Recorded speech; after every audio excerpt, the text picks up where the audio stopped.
حسب خیال کے معزز ناظرین السلام علیکم۔ ناظرین کرام، آخرکار سپر پاور نے بھی گھٹنے ٹیک دیے۔ ٹرمپ نے عالمی وبا سے نمٹنے کے لیے اپنے سب سے بڑے حریف روس سے مدد طلب کر لی ہے اور روس نے بھی امداد بھیجنا شروع کر دی ہے۔ آخر روس اور امریکہ کے درمیان آف دا ریکارڈ کیا کھچڑی پک رہی ہے؟ کیا روس کے اندر انسانی ہمدردی جاگ رہی ہے یا پھر کوئی سیاسی مقاصد کار فرما ہیں؟ اور تاریخ میں پہلی بار ٹرمپ کا چہرہ اتنا غمزدہ کیوں نظر آ رہا ہے؟ آج کی اس ویڈیو میں ہم انہی موضوعات کو ڈسکس کریں گے۔ مزید ڈسکس کرنے سے پہلے میں آپ سے اتنی گزارش کروں گا کہ اس ویڈیو کو بغیر سکپ کیے آخر تک دیکھیں تاکہ آپ مکمل معلومات سے مستفید ہو سکیں، اور ریڈ بٹن اور گھنٹی کو پریس کر کے ہمارے حسب خیال کے سبسکرائبر بننا مت بھولیے۔ ناظرین گرامی، وبا چار دانگ عالم پھیل چکی ہے۔ پوری انسانیت نفسا نفسی کی تصویر بن چکی ہے۔ کیا مرد، کیا عورت، کیا کمزور، کیا طاقتور، کیا بادشاہ، کیا فقیر، اس وبا نے محمود و ایاز کو ایک ہی صف میں لا کھڑا کیا ہے۔ امریکہ جو خود کو سپر پاور کہتا ہے، اپنے وجود کو ناقابل تسخیر سمجھتا ہے، وہ آج گھٹنوں کے بل آ چکا ہے۔ آج وہاں قیامت صغریٰ کا منظر برپا ہے۔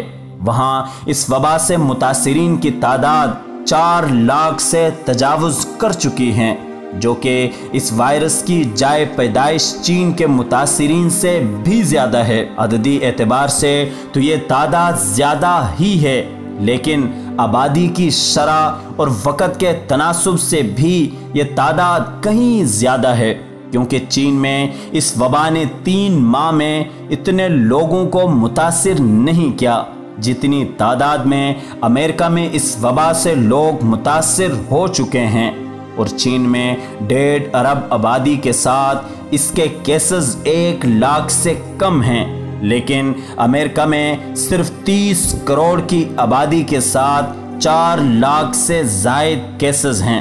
ادھر امریکہ میں جب اس وبا کے پیش نظر لاک ڈاؤن کا اعلان کیا گیا تو لوگوں نے راشن اکٹھا کرنے کی بجائے اسلحہ خریدنا شروع کر دیا۔ ہونا تو یہ چاہیے تھا کہ کرفیو یا لاک ڈاؤن کے پیش نظر اشیاء خوردنوش نایاب ہو جائیں گی، اس کا انتظام کیا جاتا، مگر انہوں نے اسلحہ خریدنا شروع کر دیا۔